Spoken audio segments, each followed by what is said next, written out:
We have an incredible show for you, my fellow mate here, Mr. Romberg, my fellow man, the man of man, Mr. Romberg to my side, and really a great show with you. You've seen him on Screwball. You've heard all about the Biogenesis event that occurred down here with his business Biogenesis and A-Rod and Major League Baseball. And so he's with us now to tell us more about it. Mr. Tony Bosch. Tony. Hey guys, how are you? Thank you for having me. And we have joining us here on the Skype, Luke Pettigout. Luke, you are there? Can we bring Luke in?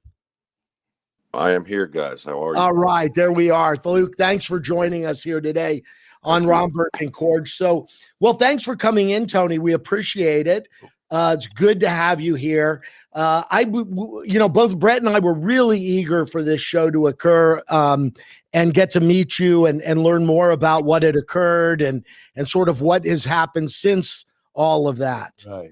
But to start it out, it's been now, 2 years since you've been out of prison? No, it's been longer than that. Longer than that? Okay. It's been, wow, I think it's been like 4 years, 5 years, almost 5 years. Okay. And then after I left prison, I had 3 years probation, and that's been over for over a year.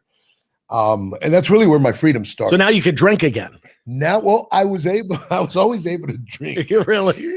Not during prison. Right. Right after I was released, I was able to drink.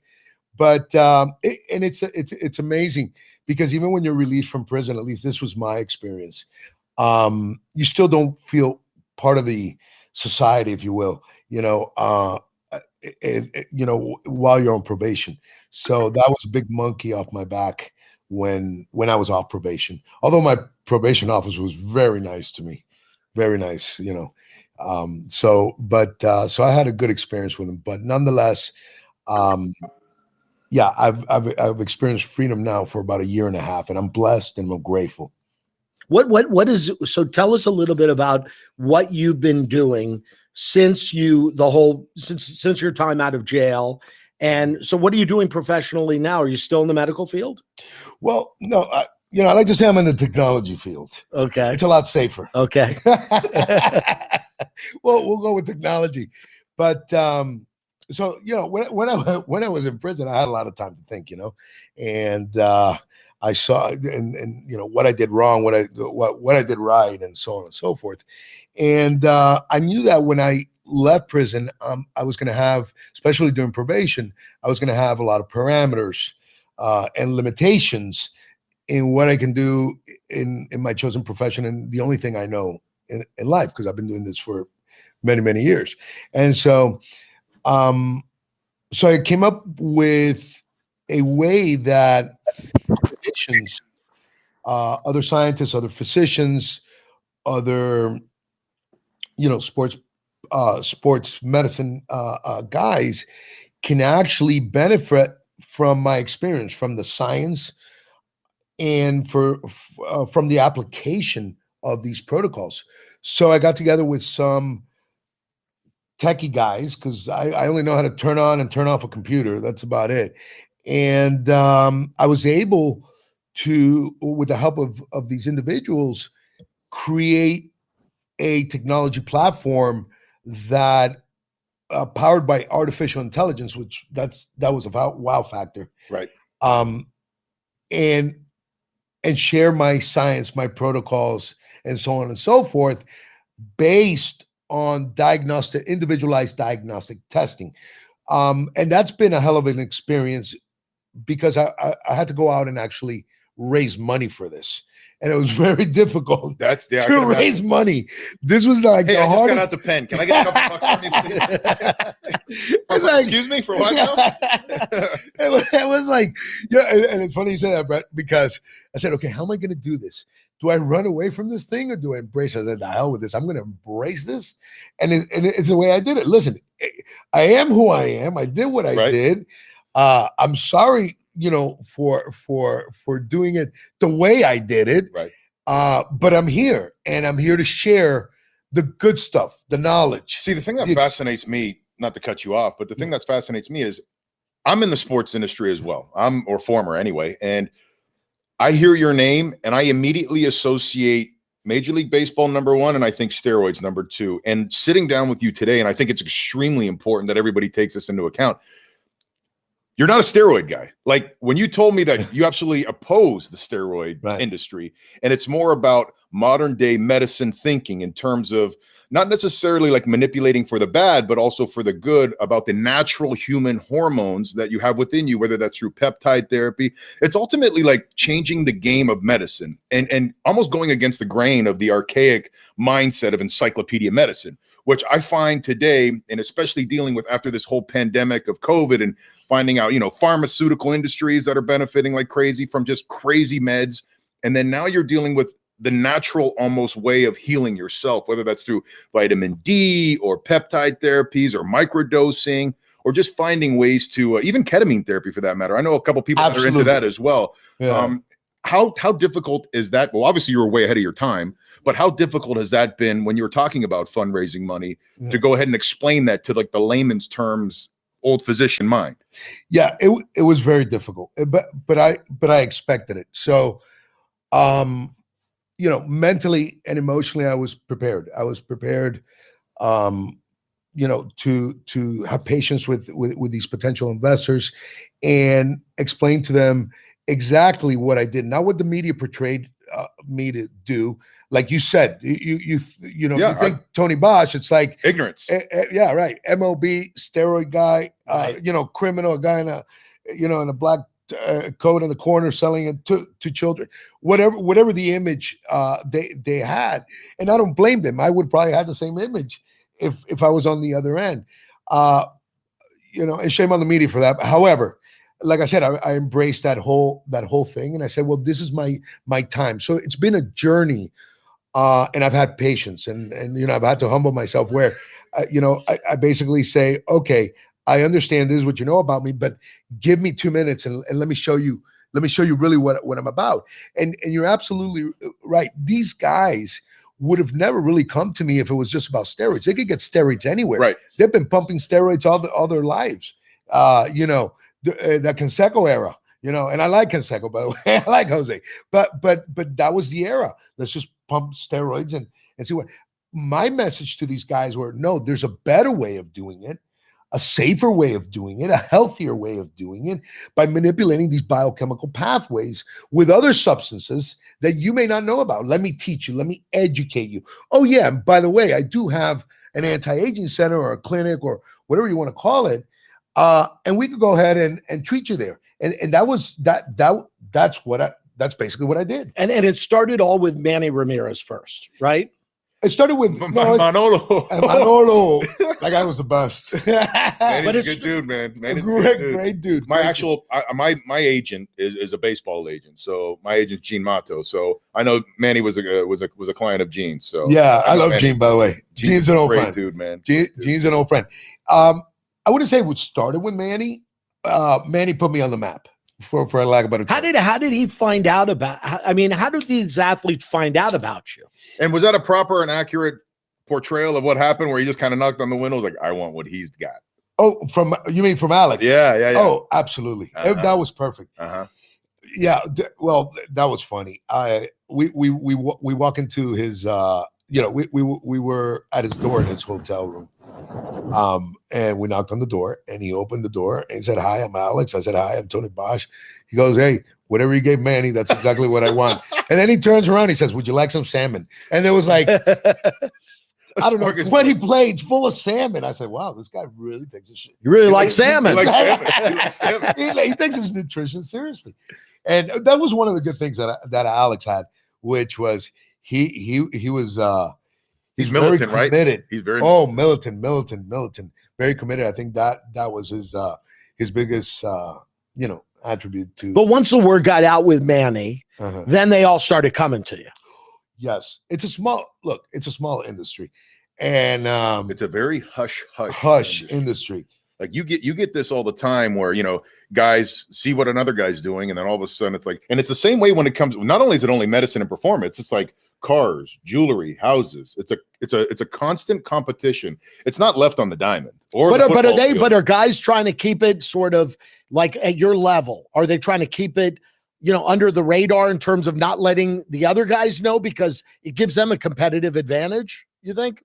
Kind of, but all of a sudden, the guy's in the locker next to you, and then he's got a little bag. He's got a little shower bag. Right. What do you need the shower bag for? Right. Yeah. Gotta go to the stall. That's exactly how Brett couldn't have said it better. That's how it happens in the NFL. Look how it happens it happens in the field. Before innings, they're warming up, and the center fielder gets close to the left fielder. Hey, what are you doing? Yeah. Hey, that was a hell of a hit last at bat. Yeah, you got to tell me what you're doing, huh? You got to tell me what you're doing. Come on, and the word spreads, and then it's by referral. It's basically, hey, come see a friend of mine. So yeah, you can't just go ahead and promote, hey, I'm here, but I really brought, and I think they notice human beings are not stupid. And although some of these baseball players are limited in their education, they're human beings and they're smart, at least street smart. You can't fool these guys. I think they saw my passion for really helping them, and the fact that I cared. And I think that made a big difference. Where does the passion, where did that start? Because it's not like when you're a little kid, you grew up and said, you know what, I want to, excuse my language, dope professional athletes. Right. It's not like you grew up thinking that's what you were like the medium. Yeah. It's okay. I'm already used to it. Pardon me, but don't pardon me. Well, it's funny, and I don't know how many people know this, but I grew up in a household full of doctors. Yeah. My father's still practicing. Mm-hmm. God bless him. He's 83 years old. He still has his private practice in Coral Gables. My mom was she's still alive, and she's retired now, but she was a gastroenterologist. Okay. My uncle, my aunt, my cousins, or whatever. So I grew up in that type of household where, on Sundays you would go to the park. I would go to the hospital, to do rounds with my dad. And so I was around it the whole time. And believe it or not, my favorite subject at school was science. And so it's one of those things where you get it, where math was my worst, right? I couldn't get that. But I understood biology. I understood organic chemistry, which is crazy. And it just came to me. And I was a C+ student. I'm not like a, A+ student here, okay? But it came very easy. And so one thing led to another. And life is funny like that, because when I went to medical school in Belize, the individuals, one of my colleagues would always talk about this anti-aging stuff and about stem cells and genetic coding and genetic engineering and all this stuff, and I had no choice but to listen. It was one of my only friends, right? And it just so happened. Let's fast forward. This is the guy who basically created American Academy for Anti-Aging. And it was just one coincidence after another. So life is funny like that. Yeah. We plant God laughs. And so I wanted to be an ER doc, in and out, right. 3 days, 4 days to myself. But I was exposed to functional medicine, which is what Brett was saying, that if we start applying functional medicine theories and concepts, I think medicine would be better. People would be healthier, where the body does a heavy lifting. And I'm sorry to go off, but they tell me, what's the best what's the best pharmacy, right? The best pharmacy is in your body. Is amino acid based. Everything is amino acid based. And so if you could trigger those amino acids, and if you could hack them to basically optimize all these biochemical pathways that you have, then wow, medicine, medicine wouldn't control our lives like that, because we could take care of ourselves. And yes, once we do that, guess what the best medicine is food, right? Yes. But I just wanted to say that because you did mention that. Yeah. And that's what I tried to, and it wasn't just providing substances or protocols or whatever you want to call it to these athletes. It was educating them. That's another thing, because like gladly we have another guy on our line with us, Luke Pettigout, who, you know, former Super Bowl guy, New York Giants tackle, offensive lineman like myself, one of the leanest offensive linemen, mind you, that I've ever been around, and always having conversations with Luke. It was almost like health. And I would notice every time I was around Luke, he was eating very, very healthy. And we would have conversations about all the shit that the NFL would give us, whether it's sheets of anti-inflammatories, like the amount of Celebrex that we used to get in the NFL. Now Celebrex is all over the tube for lawsuits. The amount of like Celebrex and Indocin and all this other anti-inflammatory stuff that they would pump in us, or Vicodins or Perks or whatever they would just toss at you. We had conversations about this, Luke, and you seem like the guy that was always a little bit more educated about it. It was almost like you went to Cal Berkeley or something with all of that knowledge of medicine, what you got going on. But I'd love for you to like jump in, elaborate, and talk a lot more of even what we were talking about off air, about what you got going on with, you know, stuff that can alter or help your body produce its natural elements. Yeah, I mean, well, you know, it's all about optimizing your performance, as you know, the field. And the fallacy with the NFL is they don't regenerate. All they do is mask. So they're big on the anti-inflammatories. Obviously, when we played, Toradol shots were the holy grail. You know, they had a line out the door to get a shot of Toradol before the game, which that they've since outlawed. Obviously, Toradol is a very effective medicine, but to go out there and you know, to utilize it as the way that it was utilized for us probably wasn't the best, because it made you can run through all. So knowing that and just being health conscious, I've always had an interest in health. I didn't study health in college. I went to Notre Dame. They had, you know, I studied sociology. So I didn't really get to delve into the kinesiology or that aspect of things. But I've always been a big vitamin guy, because, you know, you can't take things in the NFL, and, you know, maybe contrary to popular belief, you can't take steroids in the NFL without getting caught. I know that you know, when the Clear came out with Barry Bonds and Conti and those guys out of Illinois, you know, they had they were staying one step ahead of things with the testing procedures. So that's one way some guys got around it. You know, some guys use HGH, things like that. Now they now test for HGH. But as Tony was saying, amino acids are the building blocks to your body. That's what you get from foods.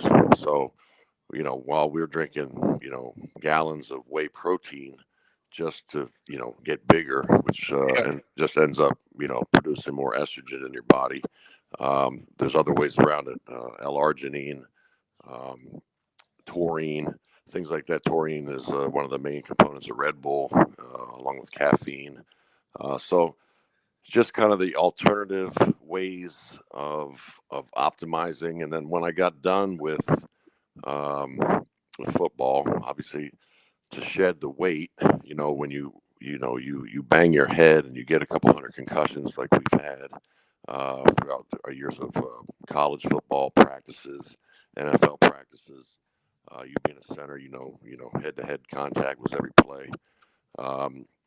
You know, all those head trauma, all that head trauma lowers your hormone production rates. So you get tested, you have low T, you have you know, your IGF-1 is off. So then you try and supplement that in a way to optimize your health. You know, you go, you know, get your thyroid checked, you get this, and that's what you know, Tony and I really connected with, is optimizing, you know, your health benefits without and minimizing your health risks, because you know, you can pump all the tests you want in your body. However, you know, it's not going to necessarily do anything for you except, you know, make you retain some water. And you need the free test is what is actually the active test that will help you. The rest is just waste, and it causes an excess of estrogen. So, you know, you can take iodine to lower estrogen. There's all kinds of different mechanisms around it. You know, along with the low T and comes depression, then you get the CTE, the claims of CTE, post-concussion syndrome. So I've just always been, as you say, I've always stayed on top of things, and always, just like you do in the field, you want to make yourself better in every aspect of, whether it's a pass set, whether it's your hand placement, whether it's your snap, whether it's your first step, whether it's your read on the defense. You translate that. You're a perfectionist. That's the only way you make it in the NFL. And so when you come out of the NFL, you continue that, and you obviously, your heart is of a major concern. You have sleep apnea is a big thing for us linemen. For a lot of NFL guys, Reggie White died of sleep apnea in his sleep. You got guys that just kind of, they go bonkers, and no one seems to know why. And but the reasons why are, there's a lot of confusion when you come out of the NFL. You're kind of left adrift in the ocean on a raft, and it's, what have you done for me lately? And in terms of a health sense, the NFL, the former players association, things like that, the trust, they're slowly catching up. All they do is monitor health. But even with mainstream medicine, they're going to tell you to take a Lipitor or something to, something for your cholesterol, things like that. But however, there's better alternatives to things like, red yeast rice. It's just many different angles that you can play if you don't want to just be a sheep. One of the things I have discovered and am a big proponent of is, in the stem cell world, it's not stem cells, but it is exosomes, which are produced in the amniotic fluid from a birth. And so those exosomes, they go into your cell, and they turn the aging switch from, if you have imagine you have a gas tank, you're driving down the road, your gas tank gets lower. Okay, so those exosomes go into that gas tank, and as you're going, they fill it back up, which reverses your age, reverses inflammation, reverses everything, the strain on your body. Obviously, COVID works off of your immune system, and anybody with a healthy immune system, even if you get COVID, you might get some symptoms, but it's certainly not gonna put you down like you would if your immune system was compromised. So just all that kind of stuff, just always trying to stay ahead of the game. And with Tony and I have a good relationship there. He understands what, the message that I've portrayed to him, and I understand his, very brilliant take on combinations of different ways to optimize your health. And it all starts with your heart, because your heart controls your brain, and the heart health, the beats, everything like that. Hemp seed, all the healthy fats. You talked about salmon earlier. Salmon's got a great name, but the healthiest fats that you can eat are hemp seed and algae oil, because they have the mono unsaturated and polyunsaturated fats in the highest concentrations. So there's it's just, the list can go on and on and on. But another thing I've gotten into is e-water, which is electrolyzed water. Right.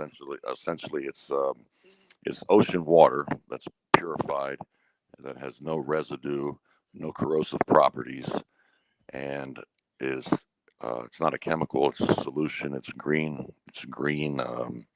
It's got the green seal, so you can actually drink it. People do drink it for their health benefits, but it's also a surface sanitizer, 50 to 100 times stronger than bleach. Kills on contact every virus known to man. And again, it's just one of those, like Tony talked about, the technology. You got to stay up with the technology of things, and this is kind of the technology side of health, just staying ahead of the game.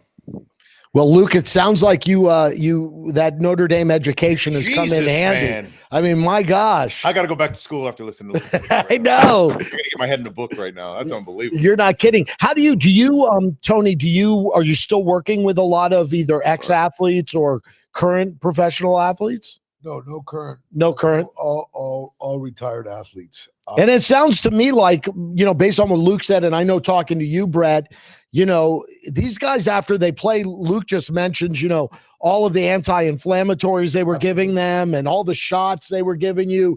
I mean, it sounds like you got a lot more, maybe even more to worry about after you play than during those years. I'll never forget. Probably a great market for you. I have to rehash once in a while the elixirs and the cocktails, because before they did the last CBA, I thought I was done, and then I went back for the new CBA. And when I went back to go get my regular concoctions that I would get pregame and halfway through the game, and then your after postgame concoctions, doctor would be like, no, you got to come here. And I'm like, what do you mean? He goes, I can't just put stuff in your locker anymore. You would have one with a white piece of tape around it for the pregame, one without the tape around it.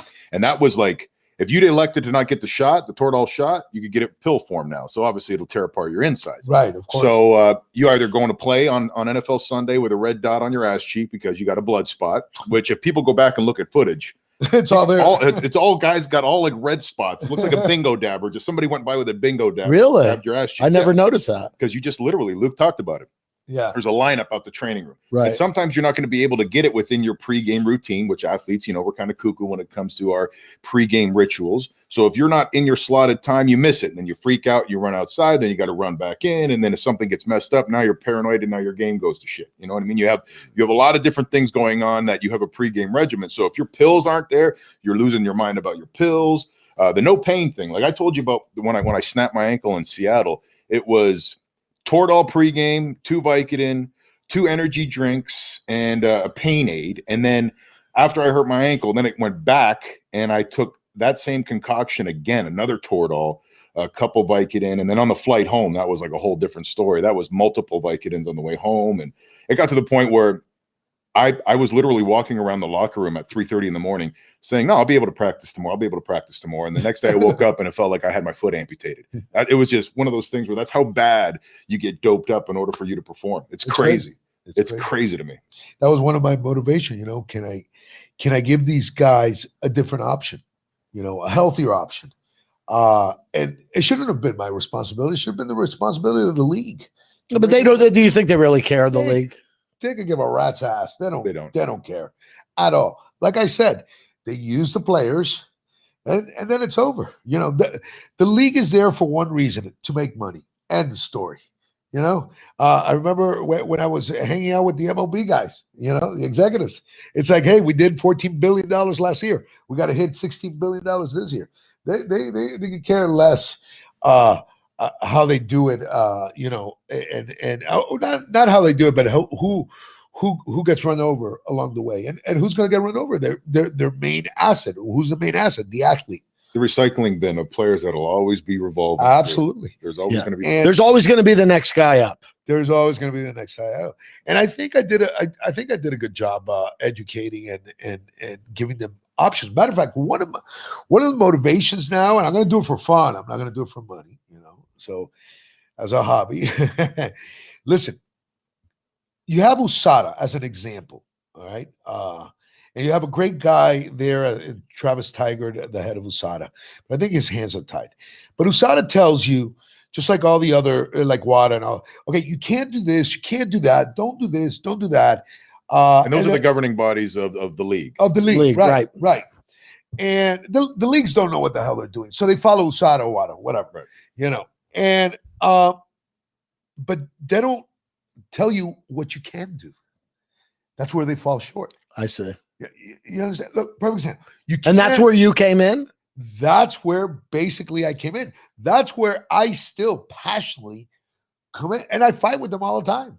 I said, what do you mean you can't give them vitamin D? You could, but they don't want you to inject vitamin D. But that's the best form of absorption in this case, right? Yes. And guess what? Vitamin D will increase your own natural testosterone by 20-30%. Now you have an athlete that could probably recover 20 to 30% better after after they play their, on Sunday or whenever it is, right? Yeah. And the truth of the matter is that these young guys don't need anything. It's like a red Ferrari coming out of a shop. They got the skill, they got the talent, or whatever. This just helps in the recovery. That's what people don't understand. Oh, no, he's cheating. What do you mean he's cheating? No, you're helping him recover. The guy's already a great athlete. That's why he's there. No, but he hit 10 more home runs. You know why he hit 10 more home runs? Because he woke up the next morning and was able to do it again, what he naturally knows how to do. But you got these guys that they beat him up. They're on a plane. They're 160 games and 80 play rights. Well, you know what? Listen, you just said he's cheating. They're cheating. Baseball has a history of cheating. Look at the Houston Astros just a couple years ago. I mean, for God's sakes. That one was good. That was creative. Yeah. I like that one. I mean, but yeah, listen, what about the spitball? Right? The spitball, right. Come on. Right. The Vaseline and the yes. cap. And, there's a history of cheating the game. Yeah. And so you're absolutely right. But it's not cheating. I don't think it is cheating. And that's another thing. They got pissed off at me. Where was it when they did the 60-minute interview, right? And they asked me, "No, come on, you're helping people cheat." I said, "It's not cheating if everybody's doing it." They didn't like that. It's the truth. Well, it's like an open book test. And there was also a slogan that I've heard once I became professional. If you ain't cheating, you ain't trying. Yeah, that's right. That's what I've heard. Wasn't that a famous coach? I think, right? It came from a coach. I said, "You ain't cheating, you ain't trying." Yeah, if you ain't cheating, you ain't trying. And that's another thing. Like Luke was a spot on when it comes to the steroids in the NFL. I knew one person in college at the University of Miami. Steroid era was before my time.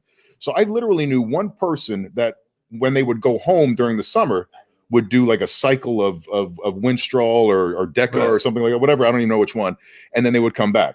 But at the professional level, it's impossible. Like it's impossible. It's impossible to take steroids and not fail a drug test. Listen, there's nobody that could beat a steroid drug test. It's impossible.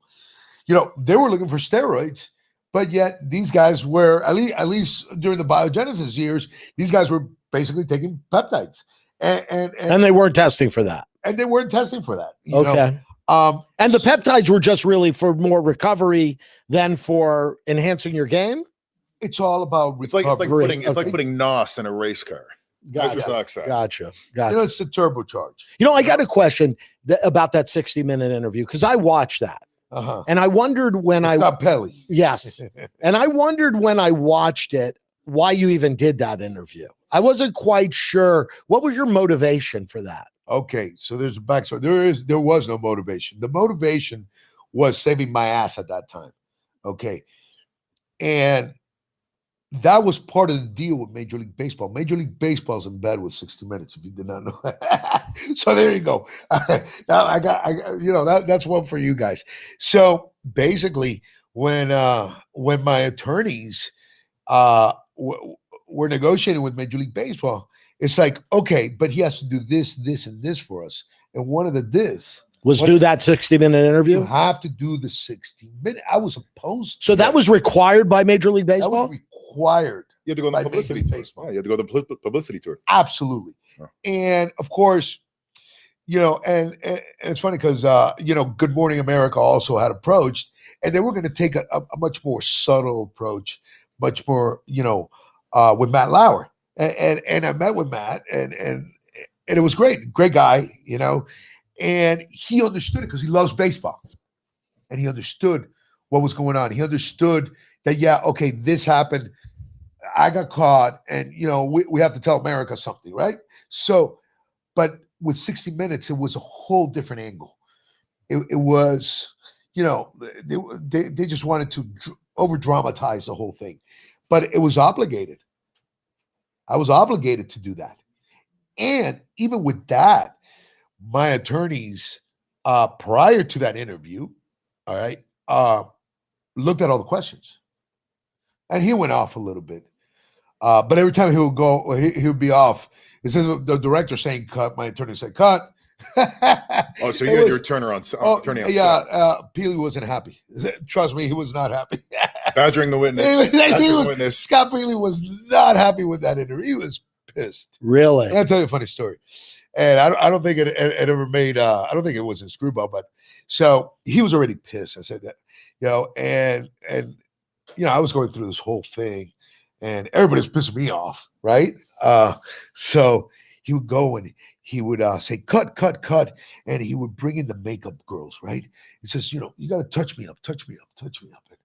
And, I saw this a couple of times. I said, all right, let me see how I can piss him off.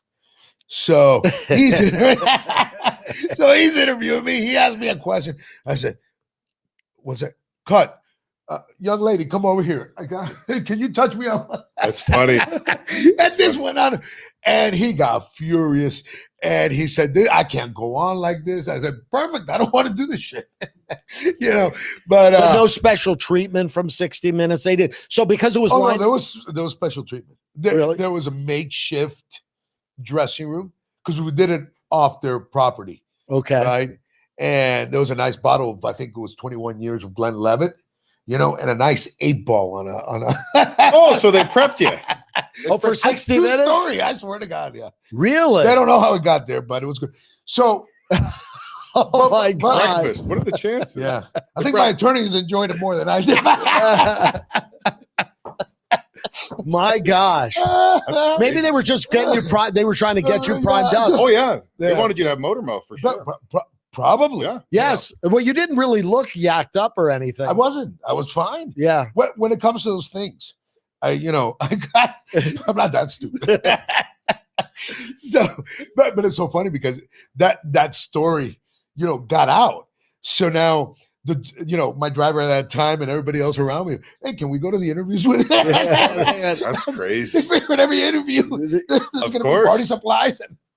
What is it? What is it? What are the regret? I mean, throughout all this process, you went into the business, for good reasons. You're passionate about what you were doing, clearly, right? Yes, absolutely. But what regrets do you have through all that? Is it the young kids? Is that some of the young kids you treated, or what would you say your regrets But did were? you approach the young kids the same way that you approach the professional athletes? No. In terms of because we all know here, and I know from being in the business and hearing parents thinking that, every one of their kids is going to be the next professional athlete, Yeah. which, you got a 5'4" Cuban kid, he might be hindered, just genetically predisposed to not being a professional athlete. You know what I mean? But yet you got mom and dad, kind of like jacking them up.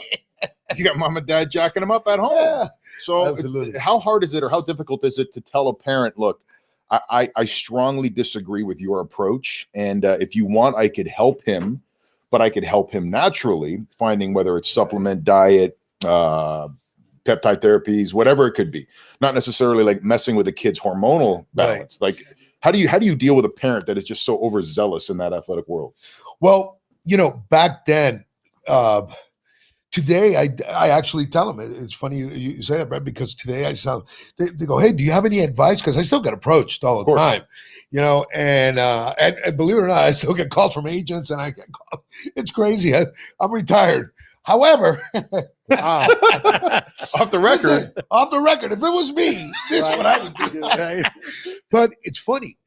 Today I tell parents, give them a triamino, give them L-arginine, ornithine, citrulline for muscle building, arginine and ornithine for insulin growth factor, so you can increase the IGF naturally. So there's more growth hormone, there's more bone density. Maybe you could naturally increase his height, right? Because you're right, it's all about the look. Yeah.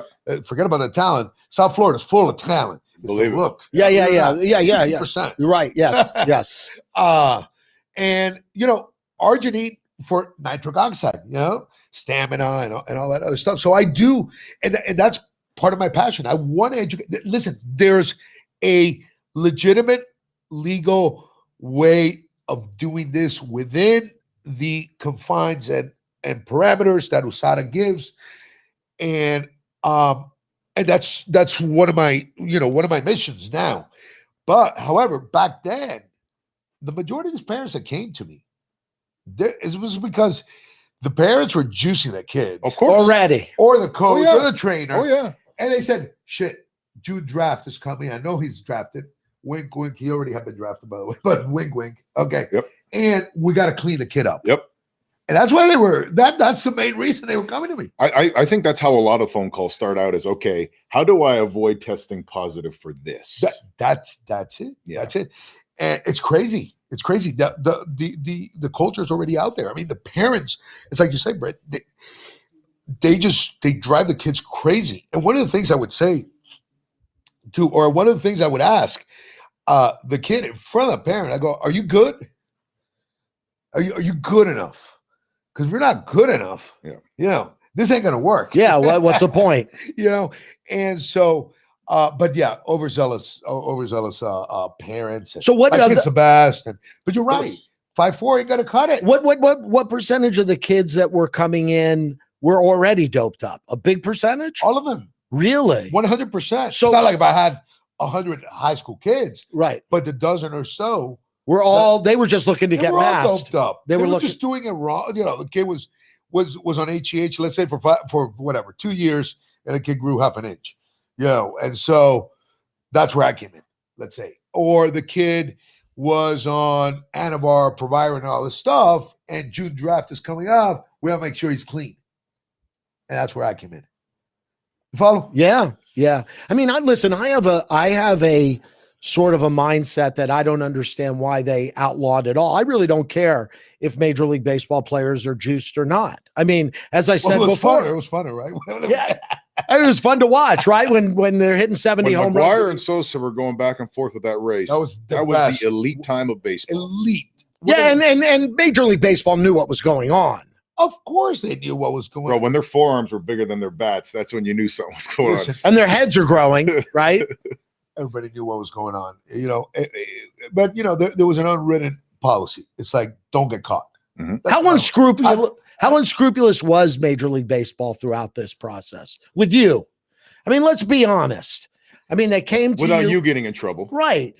I mean, they were pretty unscrupulous throughout this whole process. Manfred. Let's just say that they were very aggressive. In pursuing what they wanted to get. We'll leave it at that. So, I mean, some people say very unscrupulous, and some people say business as usual. Imagine the product line. Just think about it. Just think about that investment as an owner, as a GM, as scouts, as staff, and all of a sudden you watch your revenue fall off of a cliff after the game was dying. Yeah, no question. And obviously they're poking fun at how slow the game is and all this other. No, brother, they want guys to put balls in the stands and absolutely. That's why people go to games. That's it. And if you look at baseball today, I think they've done more damage to the game than good. All these new things. The game is. I love baseball, and I get bored. Yeah, after so many. Yeah, me too. Hours watching this thing. Yeah. Are you surprised that A-Rod has rebounded the way he has after all this? I mean, I thought he looked terrific throughout the whole process. Yes, he did. He did look. Yeah, absolutely, I agree with you. He looked horrendous by his own doing. Just like a guy that just would not stop lying, right. Lie after lie after lie after lie. And now today he's sort of a Shark Tank. He's everywhere. Am I surprised? Not really. Look, I think America loves a comeback story. Comeback story. You're right. So the stage is there for him. And I think that this time he surrounded himself with the right people that guided him through that. And he has the resources to do that.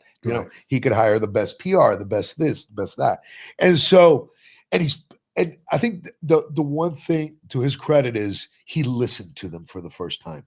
He listened to somebody else. He doesn't like to. He humbled himself. He humbled himself. Yes, I think we all did it. This whole, myself included, we all humbled ourselves, and I think he listened to the right people, the people that knew it, and I applaud him. Good for him. I don't dislike him whatsoever. How about Tony Bosch after all this? I like Tony Bosch. How about Tony Bosch? I love Tony Bosch. Or is Tony Bosch, and I hope so, is Tony Bosch clean? Are you on the sort of straight and narrow? Because it was a tough time for you, Tony. A very tough time. Yes. Tony Bosch is, every day is a struggle. Every day is, it's a new beginning for me. But, I've changed tremendously. Somebody asked me the other day, And I don't know why I said it. They said, "Hey, what's the difference between before and after prison?" I said, "Well, I thought about it for a second." I said, let me get this guy out of my way real quick. So, well, let's see. Before prison, I was an arrogant prick. Now I'm just a prick. I've humbled myself. So now, listen. I spent my time with my children, especially which I didn't do that before.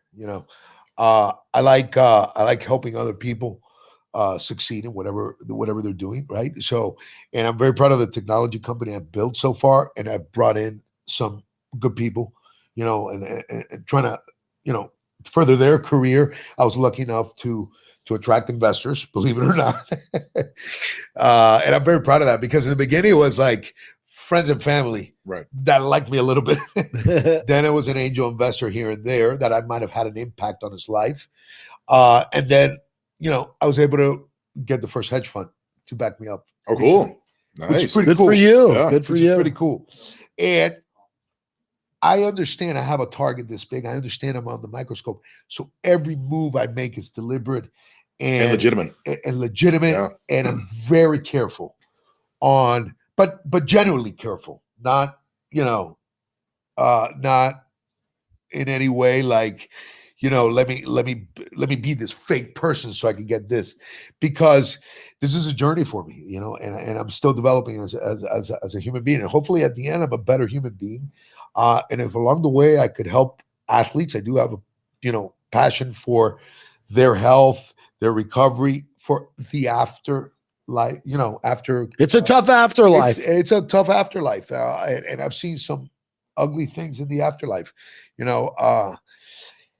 and I was very proud to say that, and I think you remember Bernie Kosar, Yeah, good friend of mine, and he was very kind in helping me through this whole journey. Bernie had a couple trip ups to himself. So Yeah, right. He's had a little bit rough. A lot of friends before, same friends after coming out of prison. No, right? By my choosing. Good for you. Good for I'm you. very selective.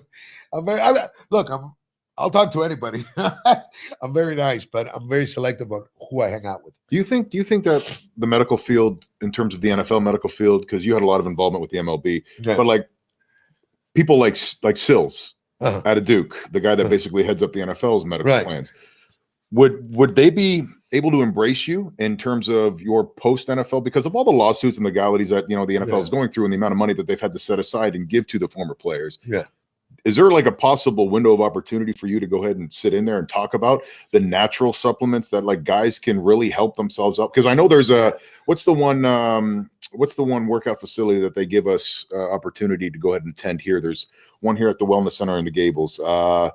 Next Level, it's like really, really good. Like I can't remember what the workout facility is. And then they give us like, virtual diets. They actually just partnered up with Weight Watchers to try to give it to us. But I feel like all of these things that you're mentioning go so much further and beyond that can help long-term absolutely for NFL football players. So, it's funny because currently right now, all these guys are approaching me, I have physicians, I have functional medicine doctors, I have guys like that would approach me and say, hey, come here and let's do something, or teach me or help me here. Or what do you think about this?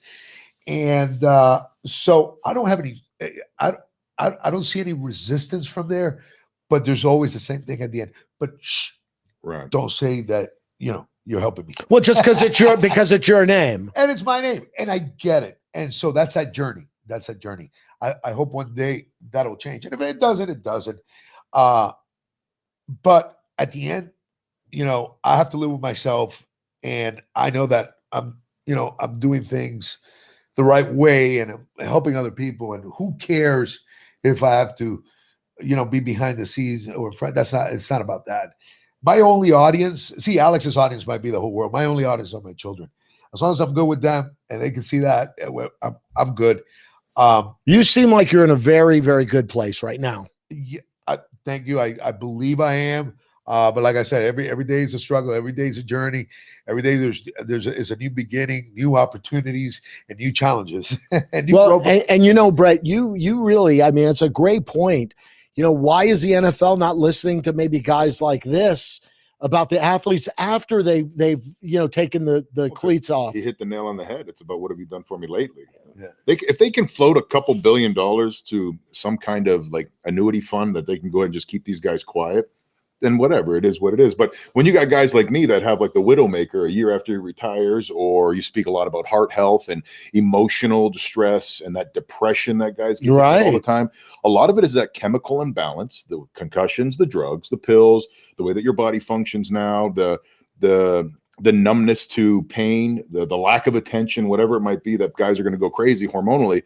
And I feel like just finding plans and like they used to give us little packets all the time. Why can't it be good packets of arginine and carnitine? Right. Like really like amino acids and all those vitamin Ds and all that little packet. Just, and a former NFL player, here you go. Every day, here's your little vitamin packet, courtesy of Bosch and his crew. Boom, there you go. Why can't that happen? If it's really going to make guys better husbands, better wives, better brothers, better fathers, if that's going to make them better, yes, more focused. Look, without mentioning names, obviously, I've had good outcomes with former NFL players as far as cognitive health. And I've used, and Luke mentioned it, we've used exosomes. We've used coenzyme by the name of NAD, by the acronym of, it's called NAD, N-A-D, nicotinamide, but ketamine, glutathione.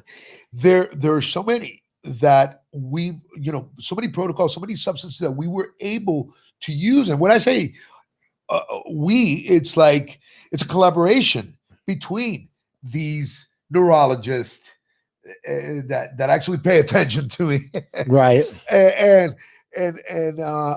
psychiatrists and physicians that are involved with the NFL. So much so that these players have come to me and they've confessed. They said, "Listen, this is too good. There's a lawsuit on the table here. I might not qualify." Right. Yeah, 100%. Swear to God, true. So listen, when I'm ready, I'm gonna get back on the protocol because this is too good. And now that I mentioned Bernie, Bernie had on his Cleveland radio show, he actually had a segment that said, Tony Bosch had a great impact on my life. And I guess he credits me with not healing him completely, but starting that journey to healing that now he that he pursues holistically, if you will. Well, I mean, listen, there's a lot of good you can do. I hope that you will be friends of our show. Absolutely. Because we'd love to have you back here anytime you want. You're a compelling character, I must say. I hope I got a box, like instead of the Gilbert's croissant, I hope I got a box of Tony Bosch packets that I want, but you bring up a great point. You can't say no to a guy who walks in with a bunch of great croissants from Gilbert's. That's how I get into places. Well, Tony Bosch, thanks so much for joining us. We're going to go 2 parts today. We've got the Super Bowl and Luke Pettigout. Thanks so much for joining us. We have Miami Super Bowl host committee and head of the Florida Wildlife Commission, Rodney Barreto, joining us in part 2 of Romberg and Korge here at Miami Community Newspapers. Hey, again, Tony, Luke, thanks so much for joining us today on Romberg and Korge. Appreciate it. Thank you. Have a good one.